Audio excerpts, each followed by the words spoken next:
అందరికీ నమస్కారం। ఈ వీడియో చేసే ముందు ఒక లైక్ కొట్టి మన ఛానల్ని సబ్స్క్రైబ్ చేసుకోండి। రేపే మార్చి 29 ఆదివారం నాడు అత్యంత శక్తివంతమైన కామదా ఏకాదశి ఏర్పడబోతోంది। శ్రీ పరాభవ నామ సంవత్సరంలో ఉగాది తర్వాత ఇదే మొట్టమొదటి ఏకాదశి। కామదా ఏకాదశి అంటే కోరికలు నెరవేర్చే రోజు అని అర్థం। ఏకాదశి రోజున ఎవరైతే విష్ణుమూర్తిని పూజిస్తారో అలాంటి వారి పాపాలన్నీ వెంటనే తొలగిపోయి కోరిన కోరికలన్నీ వెంటనే నెరవేరుతాయి। అంతటి శక్తి ఈ కామద ఏకాదశికి ఉంటుంది।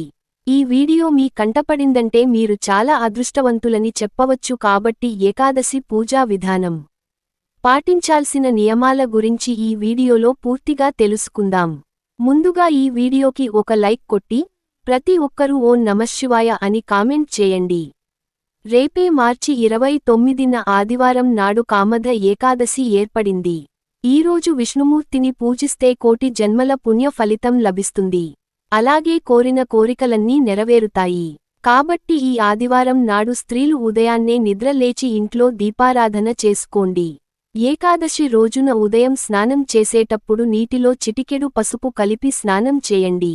నీ జాతకంలో అదృష్టం పెరుగుతుంది।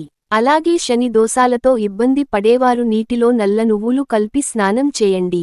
ఏకాదశి రోజున ప్రతి ఒక్కరూ తలస్నానం చేయాలి। అలాగే ఈ ఏకాదశి రోజున తప్పనిసరిగా పసుపు వస్త్రాలు ధరించాలి। తద్వారా మీ జాతకంలో గురుబలం పెరిగి ఆర్థిక ఇబ్బందులు అన్నీ తొలగిపోతాయి। ఇంటి గడపను సాక్షాత్తు మహాలక్ష్మి స్వరూపంగా భావిస్తాము। ఈ ఏకాదశి రోజున ఇంటి గడపకు పసుపు రాసి కుంకుమ బొట్లు పెడితే మీ ఇంట్లోకి మహాలక్ష్మి దేవి ప్రవేశిస్తుంది। ఇంట్లో ఉన్న నెగటివ్ ఎనర్జీ మొత్తం తొలగిపోతుంది।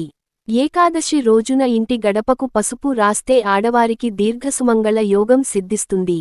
ఇంటి ముందు ముగ్గు వేసి పూజ గదిలో కూడా ఒక చిన్న ముగ్గు వేసి ఇంట్లో దీపారాధన చేసుకోండి। ఏకాదశి రోజున ఏమి చేసినా చేయకపోయినా తులసి దళాలతో విష్ణుమూర్తిని పూజిస్తే చాలు, మీ కష్టాలన్నీ వెంటనే తొలగిపోయి విష్ణుమూర్తి అనుగ్రహం సంపూర్ణంగా లభిస్తుంది। కాబట్టి ఏకాదశి పూజ కోసం ఖచ్చితంగా తులసి దళాలు సిద్ధం చేసుకోండి। విష్ణుమూర్తికి 2 తులసి దళాలు సమర్పించినా చాలు, మీ పూజకు రెట్టింపు పుణ్య ఫలితం లభిస్తుంది। పసుపు రంగు పుష్పాలతో విష్ణుమూర్తిని అందంగా అలంకరించి 2 పిండి దీపాలు వెలిగించండి। బియ్యం పిండితో కానీ గోధుమ పిండితో కానీ 2 దీపాలు తయారు చేసి ఆవు నెయ్యితో దీపారాధన చేయండి। ఈ కామద ఏకాదశి రోజున పూజ గదిలో పిండి దీపాలు వెలిగించి విష్ణుమూర్తిని పూజిస్తే మీ పూజకు సంపూర్ణమైన ఫలితం లభిస్తుంది। పూజ గదిలో కొన్ని అక్షింతలు పెట్టుకోండి। అలాగే ఒక చిన్న రాగి చెంబులో నీళ్లు పోసి అందులో 2 తులసి దళాలు వేసి మీ పూజ గదిలో పెట్టుకోండి। ఇక విష్ణుమూర్తికి అరటి పండ్లు మరియు బెల్లం ముక్కను నివేదించండి। ఈ విధంగా స్వామి వారిని పూజిస్తూ విష్ణుమూర్తి పటం ముద్దు తులసి దళాలు వేస్తూ ఓం నమో భగవతే వాసుదేవాయ అనే మంత్రాన్ని 21 సార్లు లేదా 108 సార్లు జపించండి। ఇక చివరిగా విష్ణుమూర్తికి కర్పూర హారతి సమర్పించి ఏకాదశి వ్రత కథను చదివి మీ పూజను ముగించుకోండి। స్వామివారికి నమస్కారం చేసుకుని తల పైన అక్షంతలు వేసుకొని 3 సార్లు ప్రదక్షిణ చేసి పూజ చివర్లో కొబ్బరికాయను నివేదించి ఏకాదశి పూజను ముగించుకోండి। ఈ విధంగా చాలా సులభంగా విష్ణుమూర్తిని పూజించండి। ఇక నీ జీవితంలో కష్టాలు అనేవి ఉండవు, పట్టిందల్లా బంగారు మయం అవుతుంది। అయితే ఈరోజు తప్పనిసరిగా స్త్రీలు ఉపవాసం ఉండాలి। పురాణాల ప్రకారం అసలు ఏకాదశి రోజున అన్నం తినకూడదని, ఒకవేళ ఏకాదశి రోజున అన్నం తింటే పాపాలు పెరిగిపోతాయని నమ్మకం। కాబట్టి ఏకాదశి రోజున చేసే ఉపవాసాలకు అఖండ ఐశ్వర్య ప్రాప్తి కలుగుతుంది।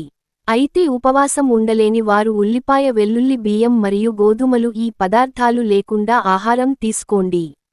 మీ కుటుంబానికి ధన ప్రాప్తి కలగాలంటే ఈ ఏకాదశి రోజున ఒక ఎర్రటి వస్త్రంలో పచ్చ కర్పూరం మూటగట్టి మీ ఇంటి గుమ్మానికి కట్టండి। మీ ఇంటి ధనాకర్షణ పెరిగి ఇంటి సంపద బాగా పెరుగుతుంది। అలాగే మీ ఇంటి సింహద్వారం పైన తడిగంధంతో స్వస్తిక్ గుర్తు గీయండి। మీ ఇంటికి ఉన్న వాస్తు దోషాలు తొలగిపోయి మీ ఇంట్లో లక్ష్మీదేవి స్థిర నివాసం ఉంటుంది। అలాగే ఈ ఏకాదశి రోజున సాయంత్రం 6 గంటల తర్వాత మీ ఇంటి గడప దగ్గర 2 దీపాలు వెలిగించండి।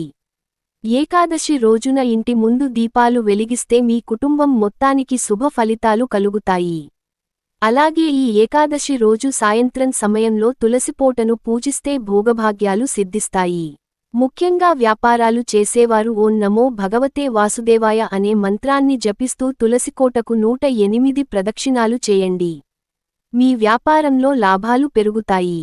అలాగే తులసి మొక్క చుట్టూ 21 సార్లు ప్రదక్షిణాలు చేస్తే అష్టైశ్వర్యాలు సులభంగా ప్రాప్తిస్తాయి. ఈ ఏకాదశి రోజు తప్పనిసరిగా మీ దగ్గరలో ఉన్న వెంకటేశ్వర స్వామి దేవాలయానికి వెళ్ళండి. స్వామివారికి తులసి మాల సమర్పిస్తే ఎంతటి సమస్య అయినా వెంటనే తొలగిపోతుంది. అలాగే విష్ణుమూర్తి ఆలయంలో ధ్వజస్తంభం దగ్గర ఆవు నెయ్యితో 11 దీపాలు వెలిగిస్తే దారిద్రబాధలన్నీ తొలగిపోయి అఖండ లక్ష్మీ కటాక్షం సిద్ధిస్తుంది. ఈ ఏకాదశి రోజున పొరపాటున కూడా తులసి ఆకులకు కొయ్యకూడదు. అలాగే పగటిపూట నిద్రపోకూడదు. ఈ ఏకాదశి ఆదివారం వచ్చింది అయితే చాలామంది ఆదివారం పూట మాంసాహారం తింటారు. కాని ఈరోజు మాంసాహారం తింటే మహాపాపంగా పరిగణించబడుతుంది. కాబట్టి ఆదివారంతో కలిసి వచ్చిన ఏకాదశి రోజున ఎట్టి పరిస్థితుల్లోనూ మాంసాహారం తినకండి.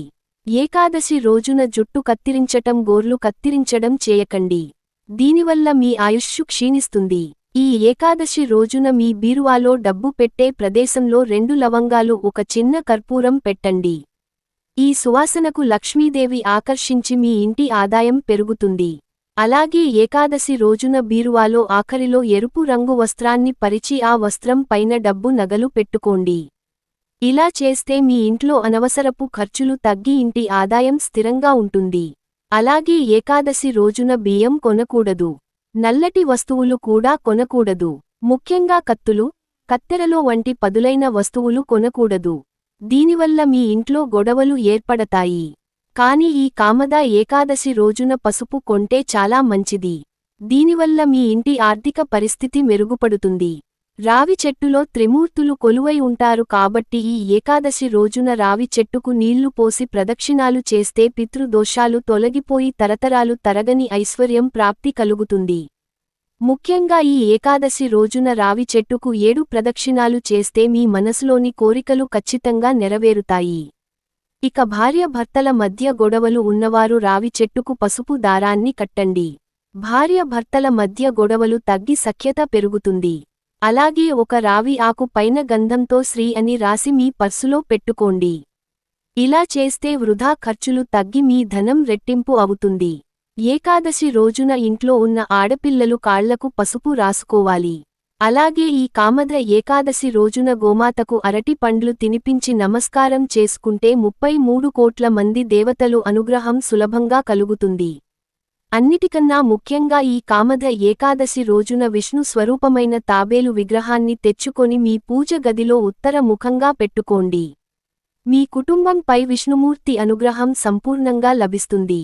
అలాగే ఈ ఏకాదశి రోజున విష్ణు సహస్రనామాలు పారాయణం చేస్తే 1000 అశ్వమేధ యాగాలు చేసినంత పుణ్యఫలితం లభిస్తుంది. విశేషంగా ఈ ఏకాదశి రోజున వివాహమైన ఆడవారు ఆలయాలు అర్చకులకు దక్షిణ తాంబూలంతో పాటు పసుపు కొమ్ములను దానం చేయండి. తద్వారా మీ భర్త ఆయుష్ పెరుగుతుంది. సంతానం కోసం ఎదురుచూసే దంపతులు ఏకాదశి రోజున విష్ణుమూర్తి దేవాలయంలో ఉన్న భక్తులకు అరటి పండ్లు పంచి పెట్టండి. ఖచ్చితంగా సంతానయోగం కలుగుతుంది. ఏకాదశి రోజున అప్పు చేయకూడదు. అలాగే ఎవరికి అప్పు ఇవ్వకూడదు. దీనివల్ల పేదరికం ఏర్పడుతుంది. ముఖ్యంగా ఇక ఈ రోజున చేసే దానాలకు కోటి జన్మల పుణ్య ఫలితం లభిస్తుంది. కాబట్టి మీకున్న స్తోమతను బట్టి పేదలకు ఏదైనా దానం చేయండి. ఈ విధంగా కామద ఏకాదశి రోజున విష్ణుమూర్తిని పూజించి చిన్న చిన్న నియమాలు పాటిస్తే ఐశ్వర్య ప్రాప్తి కలుగుతుంది. ఈ వీడియో మీకు నచ్చితే ఒక లైక్ కొట్టి, మీకున్న ధర్మ సందేహాలకు కామెంట్ చేయండి. ఓం నమః శివాయ.